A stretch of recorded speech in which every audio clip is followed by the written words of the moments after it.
It's taking forever. Okay, here we go. We are live with a very special edition of Catalyst Talks. I'm Joseph Kopser, joined by Doctors David and Beth Hawse, and soon to be joined by fellow coronavirus positive test person, Piper Kopser, to talk about her experiences.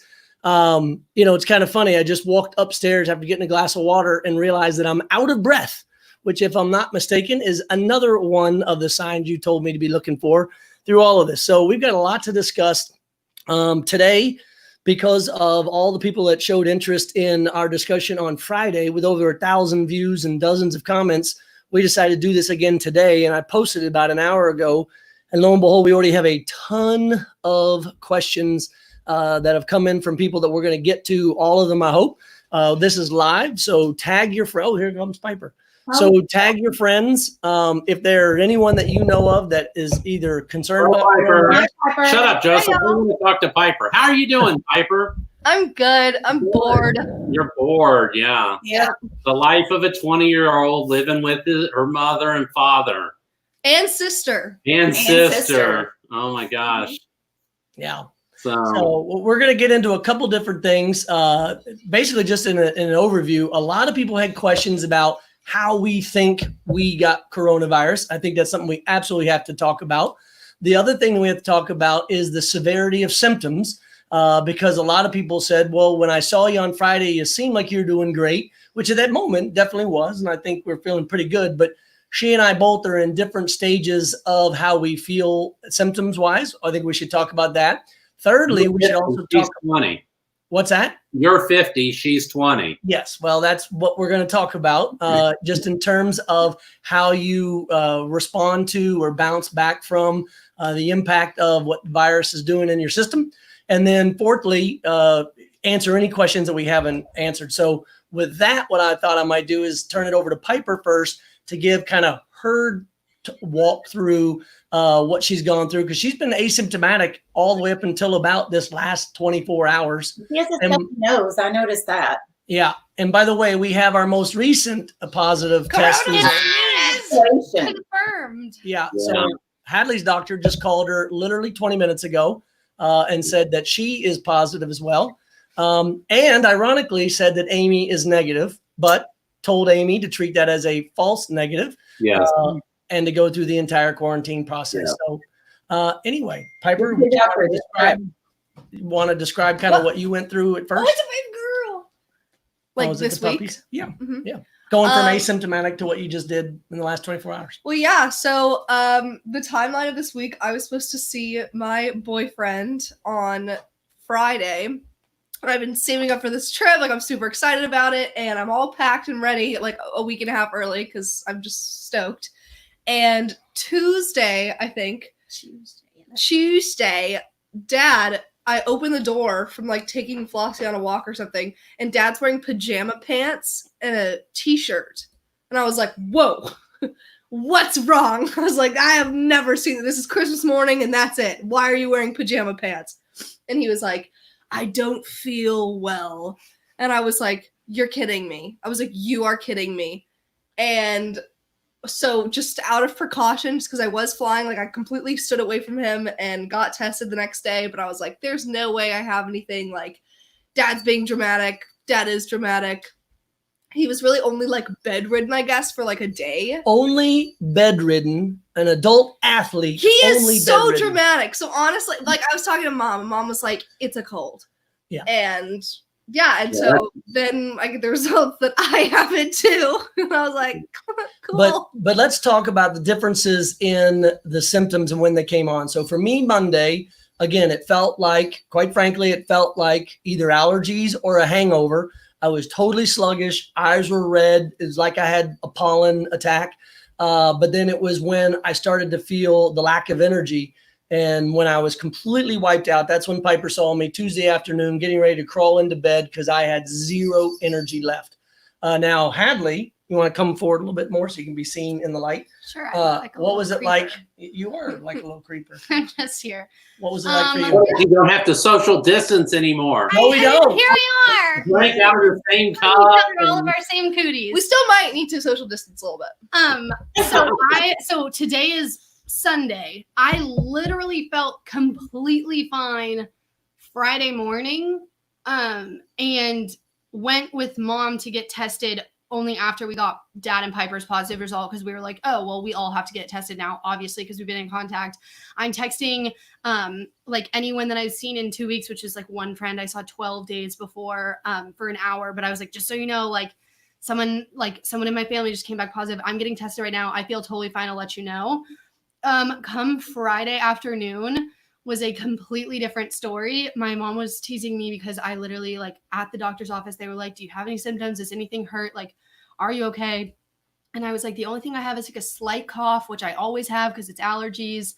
It's not even a different kind of cough. And then come Friday afternoon, I was so exhausted, which isn't like me. I was so fatigued. I had a really upset stomach. Like, I felt so hot. I couldn't catch my breath. And I was like, I think I'm making this up. Like, I think I have given this all to myself, psychosomatic, because I just had to get tested. And then, I mean, now it's Sunday. None of that has receded, Gone away. whatever. None of it's gone away. And I'm like, okay, I'm not making this up anymore. And then I just got the positive results. But for other families that have kids, especially adult kids in the house home from college, one thing to keep in mind is Piper claimed to have nothing, no symptoms at all. And then yesterday, because you knew you had it, or what changed in terms of how you felt? I just got a stuffed up nose, like Friday evening. But then again, I feel like I always get that in college because I'm in school. I get sick 5 out of the 7 days of the week. Like, a stuffed up nose is honestly nothing to me. Thanks, Margs, by the way. Thank you, it's Morgan. literally, it's like, and like that, like cough Hadley has, like every couple of days I'll just be like, bleh. Excuse me. Like that. Let me just. And I honestly don't think anything of that. But yeah, yesterday I was exhausted, but I think that's also. It's the e-cigs that make you cough. Oh, Like, yeah. We're huge. you're in the pod. Big fan of that. Yeah. Big fan of. But nicotine. again, fatigue is one of the symptoms, and I have been sleeping 11 hours a night for the last 4 nights. And this one here, I've been Piper, sleeping 12 hours a night for the last 15 years. So now you're sleeping. My sister is. There's nothing else to do. Well, okay. No, the thing is, my sister's a mother baby. She's the head of maternal fetal nursing at UK. And she said they've had several positives because they screen everybody coming in labor. And she said the main symptoms they've seen with the positive have been fatigue, which how in the world, when you're 9 months pregnant, Right. you're definitely fatigued. So she's like, Right. how are we gonna tell? Are you pregnant, Hadley and Piper? Dad, I didn't want you to find out like this. Absolutely not.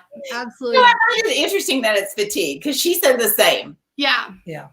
Well, so let's do this then. We've got a whole slew of questions that are over here on the side. So let's get to a few of them. Can we summarize just for a second, talking about what's going on? Hold on, David. You are Amy, probably the one who gave it to all of us. Amy is just trying to say how wonderful she is. To have not- Coronavirus! Get away! Run away! They say run. Did she just snatch her puppy and leave? No, Oh, she put her puppy back in. All Here's right. part of the issue with all of this, in that we are, so first of all, if you've been appropriately quarantining, you shouldn't be catching anything, colds or anything from anyone else. And so, if you're getting sick and symptoms, yes, allergy can be an issue at this time of year, but an allergy can definitely cause some fatigue and cough and that sort of thing. One of the issues that we've gotten into with this is that I think, I think there are a lot more people out there that probably have this, and the CDC you're starting to see some evidence that maybe times 10 of the actual number of diagnoses is maybe about times 10 of people who actually have it. I have felt, and if you go back and you can get my reasoning in one of the prior Catalyst talks, we talk about the mortality of this, and the mortality is the number of people who die that actually have it. And what you look at is in systems that are overrun, like in Italy and northern Italy, when they were in the height of their epidemic, you're getting 5, 6, 7, 8% mortality. In the United States, generally, you're seeing 3 to 5% mortality, which varies based on your age group. I've generally felt, and you can go back and find my reasoning, I won't go through that again, that the actual mortality is probably between 0.3 and 0.4%. And in this new evidence that maybe times 10, you divide 3 to 4% by 10 and you get 0.2 to 0.3 to 0.4, which is somewhere between 3 and 4 times more deadly than the flu. And the reason we don't find that actual number, the denominator of that equation, is because so many people don't even get tested because they have mild symptoms like Piper and Hadley and even Joseph, and you probably wouldn't have been even tested had you not had the severe fatigue that you had. Right. And, well, you definitely wouldn't have been tested in March or April when we were so short on tests. Right. That's exactly right. You definitely wouldn't have been tested then. Well, while we have nearly 40 people that are tuned in, let's go rapid fire through some of these questions as best we can. So Monica's got one here, and she's asking, what's the strongest symptom that you've experienced, and how have you been taking care of yourself? So for me, it was absolutely the fatigue in the early days. And so the easy answer to that was sleep. However, in the last 48 hours is when my lungs or really my head has become congested. And there's nothing more I can do from that other than just keep drinking water and blow my nose. Y'all want to add anything to that? I've had a stuffed up nose, and I don't know what to do. There's nothing really to do about it. Yeah. So the medical answer for cough and cold symptoms is generally, none of these things, triaminic, Dayquil, NyQuil, none of those things have ever been shown to decrease the severity of your symptoms in any cold, not only coronavirus, but not with adenovirus or, enteroviruses or various other things. Most people don't start taking those medicines until they're 3 or 4 days into it. And then they start getting better and they say, oh, it's because I took the NyQuil. Well, actually, you were going to get better anyway. Mm-hmm. And so cough is an important symptom because you basically cough for 2 reasons. One is you have stuff up here and it's draining down into your lungs and you want to cough to keep that stuff out. Or 2, you have stuff down in your lungs and we want you to cough it out. And so we really don't like to treat cough. We like to treat the reason you have cough. If you have pneumonia, we want to give you antibiotics. If you have allergies, we want to give you, treat your allergies. If you have asthma, we want to treat your asthma.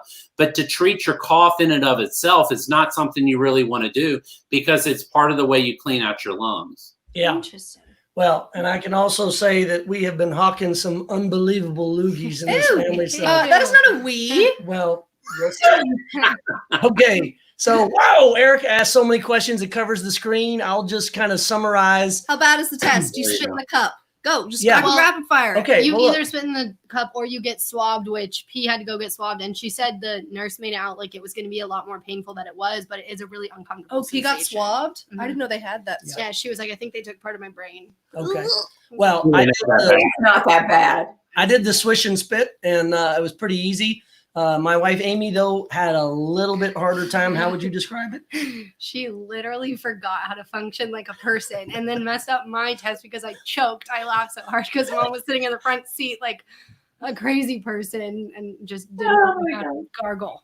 Anyway, all right. One more from Erica. Should you keep the kids at home looking at going into the fall or just in general? What are your thoughts? And now she's got littles. She's got a little.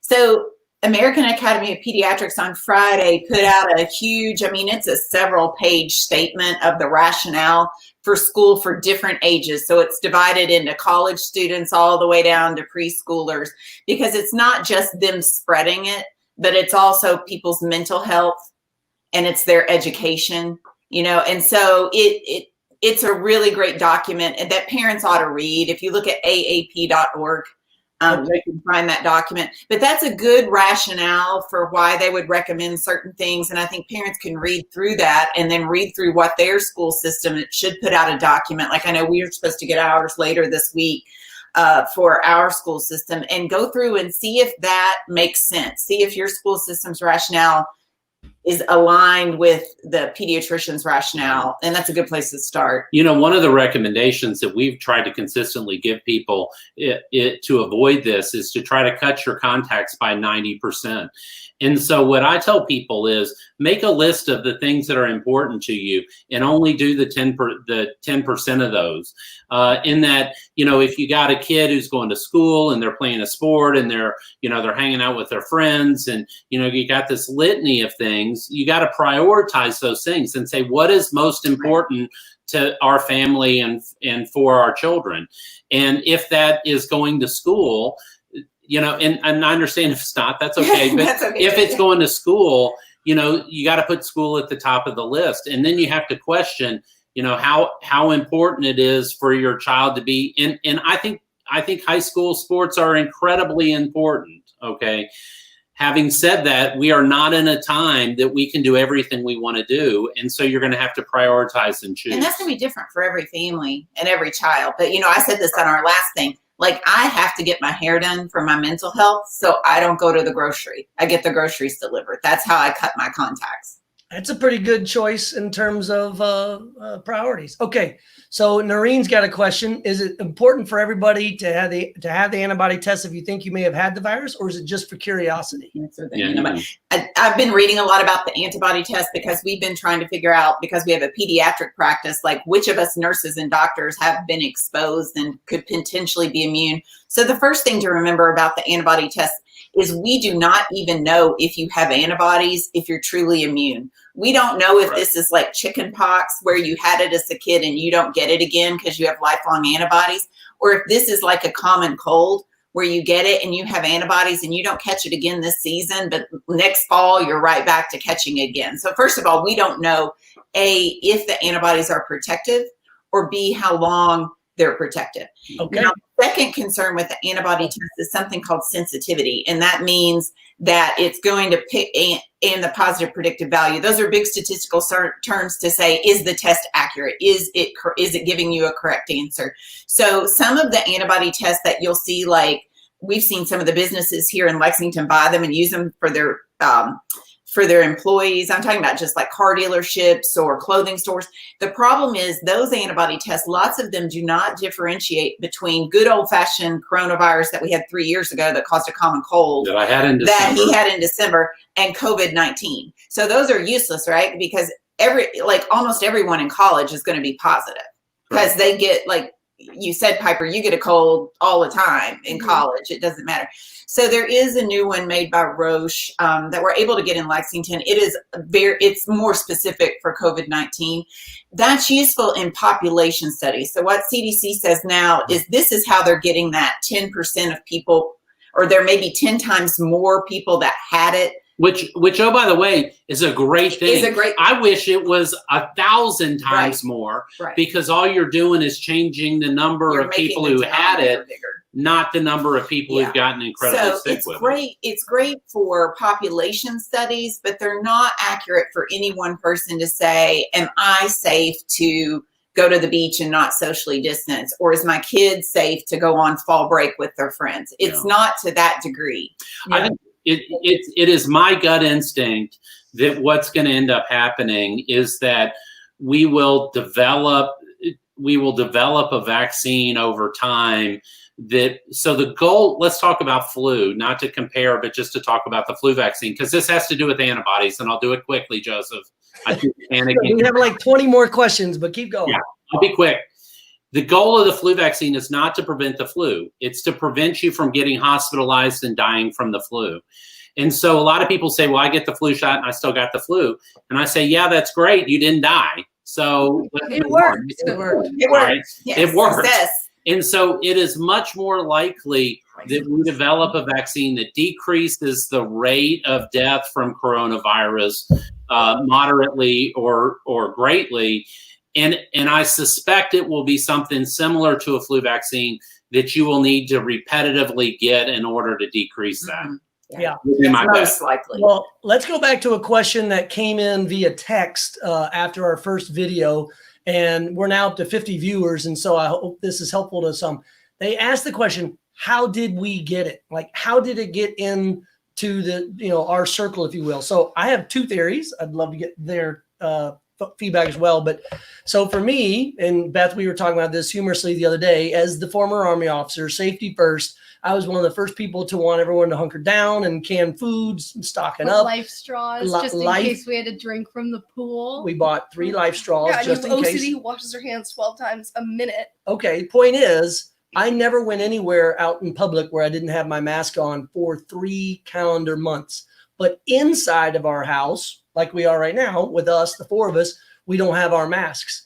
However, there have always been times where we are either with friends or family and we were told, the 2 family circles of trust that we had, that we were allowed to be a little more mobile. Well, it's a friend of a friend of a friend that somehow got in through one of us, either got in through our network that we spread to our friends, or our friends got and spread to us. The point being, everybody's going to get this. The question is the severity of how it hits you and your state of health when it hits you. Anything more to add to that real quick? Because we just want to explain. So the goal of social distancing is when you flatten the curve, you don't change the area underneath the curve. So what that means is if everyone gets it all at once, the hospitals get overrun. There isn't room for the sickest among us in the hospital, and those people are more likely to die. If we flatten the curve, the same number of people who get it, yet the hospitals don't get overrun, and they are able to take care of the sickest people. And so, the issue is, and the other part is, we've learned a lot in 3 or 4 months, and we continue to learn as we go forward. And so the care that we can provide is going to be better in 3 months from now and in 6 months from now. Yep. As we learn more. And so the longer you individually can decrease it for yourself, the more likely, if you are going to get sick, that you're able to be treated. Yeah. So Suzanne asked a question very similar to Danielle, and they both talk about contact tracing. At this point, what is the role of contact tracing and what we're doing? The money. Yeah, it's a money. I get on LinkedIn every day multiple things of, do you want to contact trace? For the right price. For the right price. Yeah. But yeah, so there, I don't know. We were talking about this yesterday. I don't know how we can have so many people out of work and yet they need so many contact tracers, because you really don't need to be a medical person to contact trace. Like, that's somebody. But the bottom line is, you're saying that there is value in it. Oh, there's definitely value in it. Right. There's definitely value in it, but we had this come up yesterday. I'll talk about our own experience. If we got a call yesterday morning that we had somebody in our family get exposed at their work. So, it is like, it's hard to tell how it got in, as we get out more, it's just hard to tell. And it doesn't change that area under the curve. So you just want to put it off as long as possible. Since I wasn't going to bring this up, but since it was brought up, I do want to just point out that there was someone at my son's work who was contacted and said you were exposed. And so he apparently went and got tested and then went back to work waiting for the test results, thereby exposing my son after he already knew that he was exposed. So please, if somebody from the health department calls you and says you're a contact and you should get tested, don't go out or to work until you get the test back. So Kelly asked a great question. It's straight up. If you do everything right, are you still likely to get COVID? Yeah. That's until either 70 or 80% of us have had it, or have antibodies from vaccination. Yeah. Yeah. Yeah. Okay. I think that you are very every day that you can delay it is in your own personal best interest, because it decreases the likelihood that we know how to treat you is going to be higher. The likelihood that the hospitals are overrun is going to be less, and the likelihood that we get vaccine is going to be higher. Yeah. And the last thing is, you have to realize, just like when you all talk about your group of people, it's exponential. And so, my son theoretically being exposed at work, you have to recognize that. How does that affect Beth and I? Now, he was wearing a mask. The other person was wearing a mask, and it was a minute, which means he's not technically a case of interest. But beyond that, you have to realize that the exposure you give somebody else, then they can potentially expose Beth and I, who are pediatricians. My mom has MS. Beth's mom has MS. And my mom is unlikely to survive this if she were to get it. Yeah. So you have some personal responsibility to your fellow man. There's a whole book divided into an old portion and a new portion. And in the new portion, it says clearly to love thy God with all thy soul and all thy heart and all thy mind. and love thy neighbor as thyself. All right, it is Sunday. There It is is your your- church. If you have not been to church today, There it is. Church with David and Beth. Church of David Hawse there. Okay. Elizabeth Lisa Cortez asked about blood type and what the What's concerns my blood type? are. What's that? What's my blood type? I don't know. Anyway, Dad is mine's A here. I negative. don't know mine either. What do you know yours? No. Okay. Sorry. All right. Doctors, what is the correlation between blood type and symptoms? This is little reports here and there and nothing massive. It may be something, maybe nothing. I think there are probably some genetic things among people that make them either less or more likely to get severe disease. There are some reports out there that people with A-type blood have an increased risk of severe disease than people with other types, but that has not been fully elucidated and figured out. And it at this doesn't mean point. if you're type O that you can't Correct. end up very, very sick. I would. because you're- It's meaningless at this point. I don't know. I don't even know your mother's shoe size. That's how bad of a husband I am. Nice. So let's look here at this next one. Joyce asked a great question that we answered, I think it's Friday or earlier today, but it doesn't matter. It's worth repeating about immunity once you pass through the active disease phase. So we don't know if antibodies give you immunity, nor do we know how long that immunity would last. So so even if you've had this, like I have a friend who has had this and she's back at work and she's still wearing a mask and acting like she could get it again Correct. because we just don't know. Oh yeah. I mean, even having gone through this, I when think I it's go out, very similar to like what's the immunity that you have to adenovirus, which causes the common cold. Well, you get it, you're probably immune for a little bit, and then you can probably get it again. I will say people that are truly asymptomatic, their antibodies, it appears that their antibodies drop quicker than people that had symptomatic disease. And so they probably are more susceptible for it again at a later date. yeah. Ooh. So we are up in the 40s still with more people that have tuned in. So I just want to summarize where we are with these questions. I'm going to keep scrolling down because new comments continue to appear. So I know. Yeah, hold on. Let me I get would've Uncle put that Andy. Thanks, Uncle Andy. Uncle Andy, Piper equals Big Loogies. Yeah. Hey, Joseph, Nice. Yeah. Big ludgies. here, Erica, it's Brenz, B-R-E-N. Yeah. Brennis. Brennis, I just want to address this. Mayor of Austin says we should stop testing asymptomatic people. All right. Here is the reason why. There's so many people in Austin that have it. They don't have the capacity to run it on people that are sick. And and this is the problem of not wearing masks, because if you don't wear masks, this is the beginning of the system being overwhelmed. Yeah, this is Right. going to get your text on your phone like they did in San Antonio and Houston that says, Stay stay home. Our healthcare system's getting overwhelmed. So that's the first sign your healthcare system is getting overwhelmed. Right. And that leads to Andy's question, which is how readily are tests available? And should people get tested even if they're symptomatic? And the answer we're hearing now is no. Well, in Austin, no. In If Austin, you're in a community, yes, if you're in a community that is, but in optimal circumstances, asymptomatic people should be getting tested. Yeah. What Kentucky recommends is if you are working, so it is every other week. Yeah. Once Okay. every week. So Pat asked a question on behalf of all grandparents. It's been 8 days since seeing the Kopsers. Did we luck out or not yet? 6 more days. You got 6 more days. 6 more days. Okay. All right. Well, so that gets to the bottom of these questions, but I just wanted to summarize for some folks that, like Carolyn was asking how we're feeling. So I'm day 6. Let me go back. I just want to go back so I don't freak out Pat. Oh yeah. In the first 50% of people are symptomatic within 4.5 days of being So it's exposed. good you're 8 days. So 8 days is really decreasing it.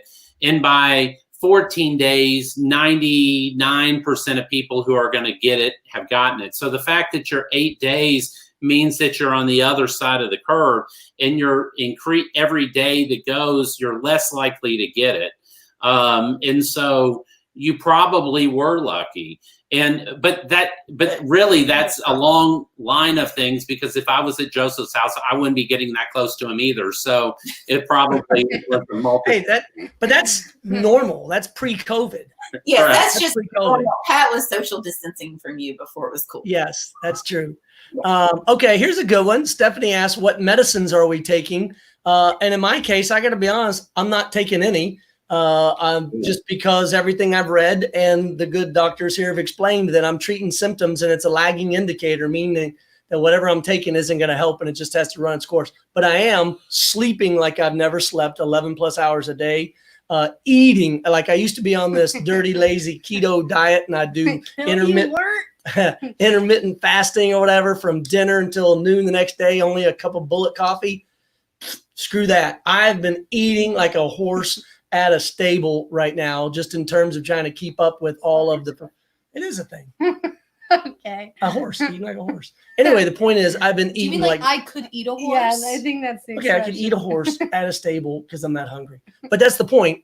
That's how I'm medicating. Are you guys doing anything to treat symptoms? Water. Water? I talked to my doctor this morning, and she was saying pretty much the same thing you guys said, that if I'm taking anything, it's for comfort. It's not actually for treatment. So she was like, because I've had like really, really sore muscles. And she was like, if you want to start taking like some ibuprofen and just kind of help relieve that. Wait a second here.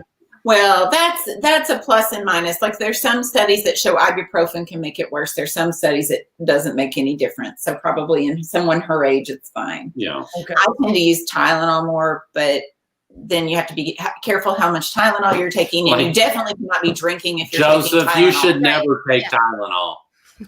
Why is that? Because you can't drink. Because you shouldn't drink alcohol and take Tylenol, because they're both toxic to your liver. Yeah, that's a common cause of liver transplant. So Yeah, don't do I would that. not take Officers will Tylenol. not if be you- taking Tylenol. I don't even think And having been to the Kopser's house, I would generally say Tylenol is not a good choice for any of you. Got it.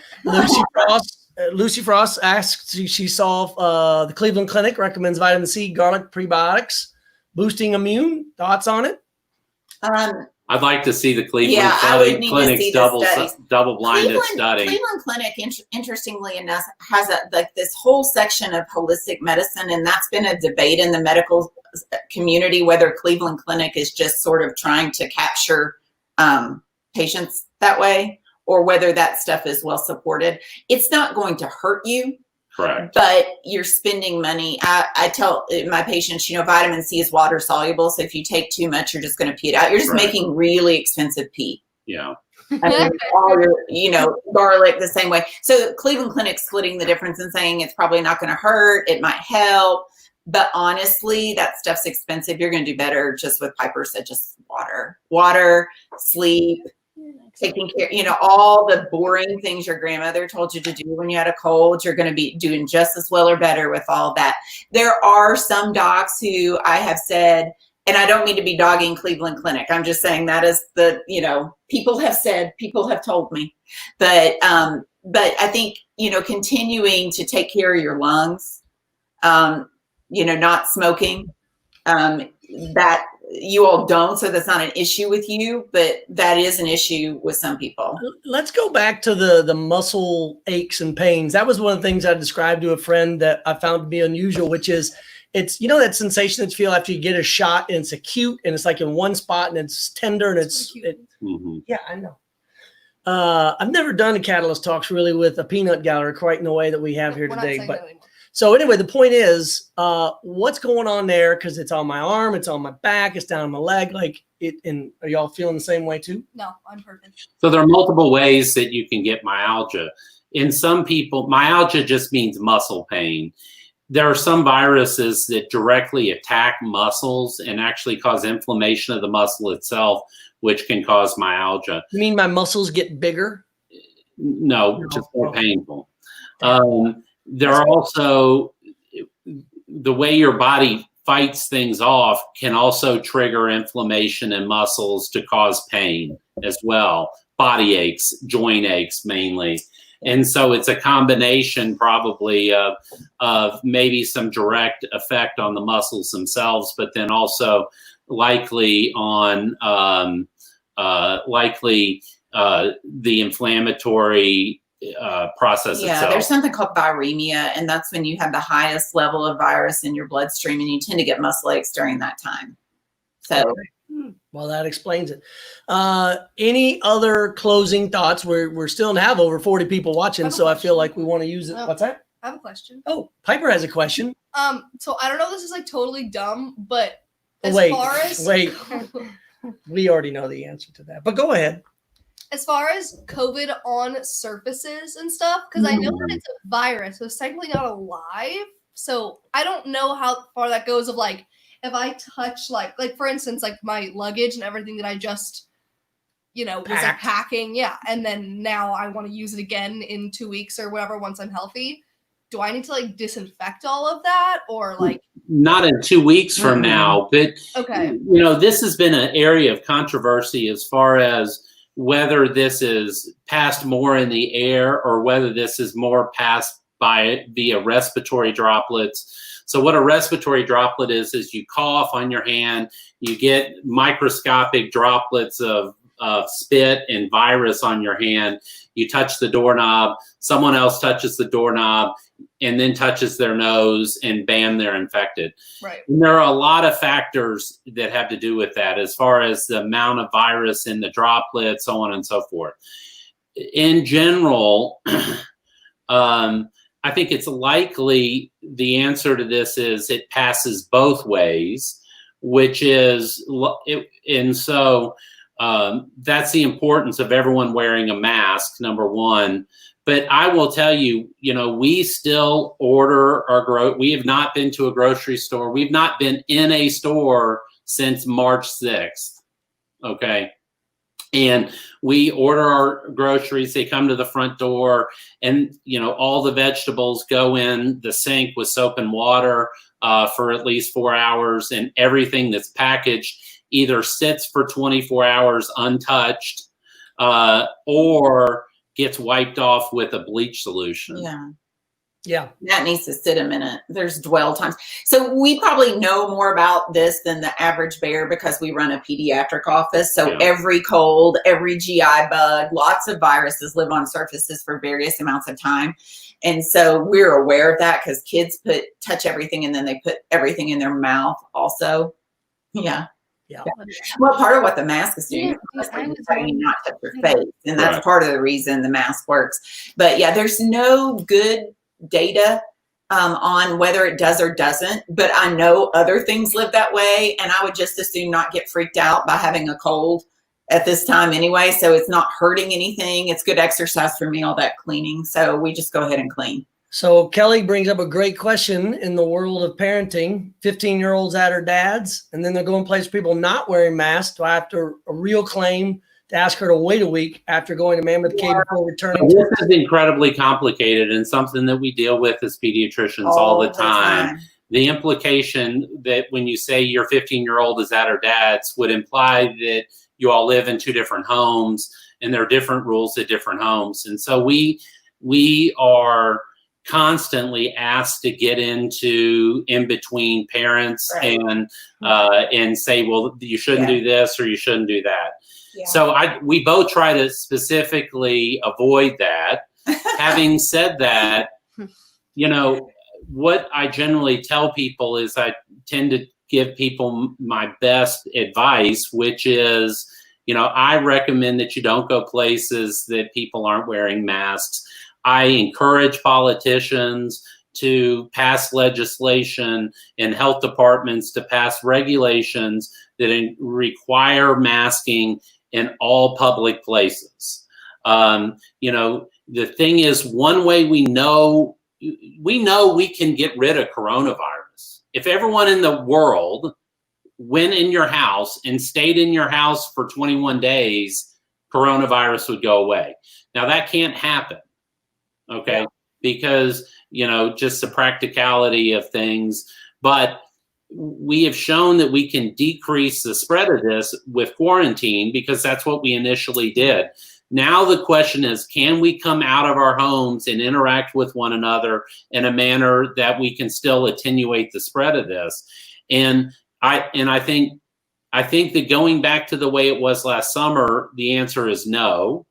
If you go back to a place where everyone is working together as patriotic Americans, that we are concerned about our common good, we're concerned about our economy, we're concerned about our neighbor, which is what America is about, then everyone can wear a mask, and we can likely do more as a culture and as people. So, to answer Kelly's specific question, because this comes up a lot. I mean, this comes up every day at our office. I would say I get one question a day about this. Really, honestly, Kentucky is not short of tests. If her dad and their family is in the state of Kentucky, they can all get drive-through tested. Mm-hmm. And if they're all negative, I mean, the testing isn't perfect, but if the entire family is negative, then that's probably correct, and she can relax about it. That's what I would personally, if I were in that situation, that's what I would ask them to do, including getting the 15-year-old tested, and before she comes back. I would feel a lot better about that if everybody was tested and everybody was negative. The problem is if you're going back every 2 or 3 days, you're just going to have to work, and this is a common issue, is you just have to get to where you're working together to what's best for you. And that's difficult for people to do, but you have to put whatever personal animosity aside and go, okay, this is for the health of my child, which is our common goal, the thing we have in common that we can compromise and work together on. Because it's definitely not fair for the 15-year-old to be constantly being swabbed. I mean, it's not horribly painful, but it's not something you just want to do all the time either. Right. Well, I think the best way to end this, because we're now approaching 45 minutes, is to kind of go back to what Erica was just commenting there. And let's end, David, with how you were referring to it in the middle, because as Beth pointed out, this is Sunday. And for some people that may have been reading in certain books today, there is a passage or a phrase that you said earlier that might apply here. What would you like to say about that again, David? Well, I'll just restate that the great commandment is to love thy God with all thy soul and all thy heart and all thy mind, and love thy neighbor as thyself. And so, I think that this gets into a broader issue about our country, and I can't resist. So, I'm going to yell into the void. Tell me, and I will cover. I'm going to yell into the void here, but we have gotten as a country where we have so much animosity towards our neighbors, and that does not serve any of us good. And, we have as a country been the best when we work together, and having some respect for your neighbors and understanding that we are all here together and we're all going to have to figure out how to coexist and do what's best for us collectively. And wearing a mask is a small ask for our country and for your neighbor. Yep. Mask not what you can do for yourself, but mask up for all the others. There you go. You like that? Channeling your John F. Kennedy. Yep. Anyway, all right. I want to thank you both. I want to thank Piper and Hadley for joining me as well, and thank them for spreading coronavirus through our house, which is probably... You got it first. Oh, no. I showed symptoms first. Let's be very clear. And I am 50 years of age. So you're never going to solve this fight. This is going to go on forever. Or I'm actually 49. I turned 50 in January. In fact, I think David Hawse turns 50 before I do. But anyway, thank you all. Thank you both for being on here today. And best thing to do is stay safe, stay home, wash your hands, wear a mask, and we'll get through this. Bye. Thanks, you guys. Take care. Good luck. Good luck. I'm so glad you're stuck with me and not me. It's so fun. I've been here since March. Yeah. Oh my gosh. All right. Y'all take care. Bye. Bye.